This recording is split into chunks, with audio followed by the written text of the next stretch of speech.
Welcome to Inside British Royals. This is your exclusive look inside the world's most famous family. We are exploring the scandals, secrets, and power plays that define the modern monarchy. If you are new here, please do well to hit that subscribe button for more updates. In the wake of the January 2026 Epstein files release, a new chapter is unfolding for Sarah Ferguson, the Duchess of York. While the world was absorbing the grim details in those documents, a series of quiet corporate filings were being made. Now, 6 of her companies are being shut down. This isn't just about business. It's about the crumbling facade of a duchess whose toxic friendship has led to what many see as a complete collapse. This is how a trail of damning emails and a long history of financial trouble have led to a dramatic and public reckoning. On the surface, it looks like simple corporate housecleaning. In February 2026, just weeks after the latest Epstein document dump, applications were filed to strike 6 of Sarah Ferguson's companies from the UK's official register. The companies slated for dissolution are S Phoenix Events, Fergie's Farm, La Luna Investments, Solomon Ltd, Philanthropreneur Ltd, and Planet Partners Productions Limited. Ferguson was the sole director for all of them. Now, dissolving a company is a standard way to close a business that hasn't been active for 3 months, and many of these ventures were reportedly long dormant. So, if these were just shell companies collecting dust, why is this making headlines? It's all about the timing.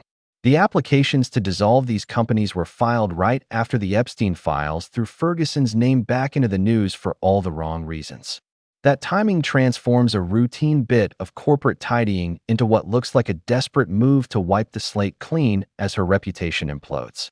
While there's no direct evidence linking the companies themselves to Jeffrey Epstein, shuttering them at this exact moment suggests a crisis management strategy, an attempt to shrink her public and business footprint as the fallout from her association with the disgraced financier hits a fever pitch. To understand the scale of this disaster, you have to look at the emails. The documents released by the U.S. Department of Justice didn't just mention Ferguson. They exposed the deeply troubling nature of her relationship with Jeffrey Epstein, which continued long after he was a convicted sex offender. The messages paint a picture of financial desperation and a bizarre level of intimacy. In one email, Ferguson appears to joke, "I am at your service. Just marry me." In 2009, with Epstein already convicted for soliciting a minor, she emailed him, calling him the brother I have always wished for. The communication was frequent and often tied to her financial needs. It's been reported that after Epstein had already given her a significant payment to help her avoid bankruptcy, she emailed him asking for more money to handle small bills. Even after publicly disowning him in March 2011, calling the association a gigantic error of judgment, the private communication allegedly continued. A month later, in April 2011, Ferguson reportedly sent him an email calling him a steadfast, generous, and supreme friend while seeking money for rent after another business venture had failed. In September of that year, she emailed him again, this time referencing his baby boy, showing the contact was ongoing. This pattern of relying on him for financial and emotional support, while after his crimes were public knowledge, provides the critical context for the firestorm that was about to engulf her. The closure of her 6 companies wasn't the start of the collapse. It was just the latest domino to fall.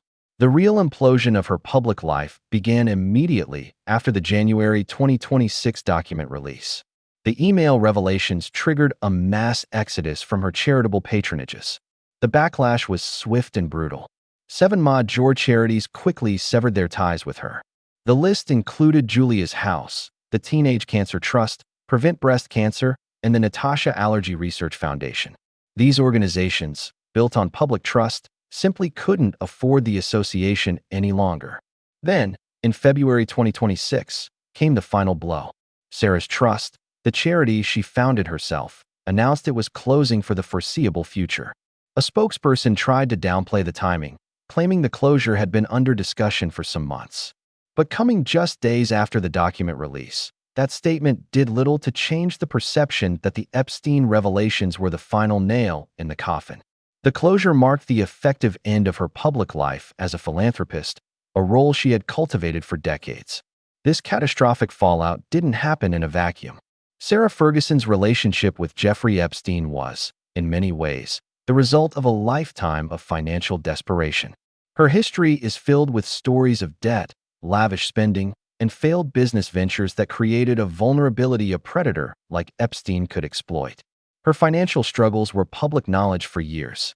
Following her 1996 divorce from Prince Andrew, she was reportedly deep in debt despite a substantial income. Her spending was said to be astronomical, with huge bills for staff, travel, and personal luxuries.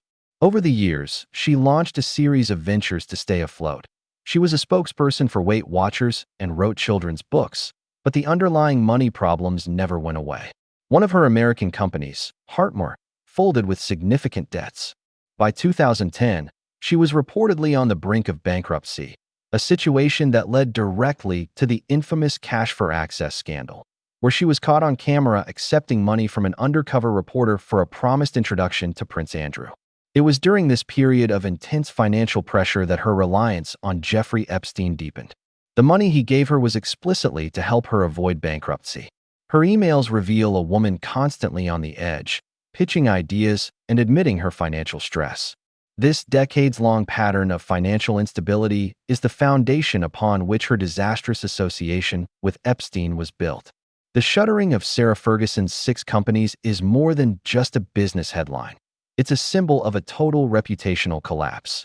While the businesses may have been dormant, their formal closure now serves as a final punctuation mark on a story of catastrophic misjudgment. The Epstein files didn't just expose a questionable friendship. They confirmed a pattern of behavior that continued long after the world knew exactly who Jeffrey Epstein was. The consequences have been absolute. Her charities have abandoned her, her own trust has closed, and now, the last signs of her corporate life are being erased.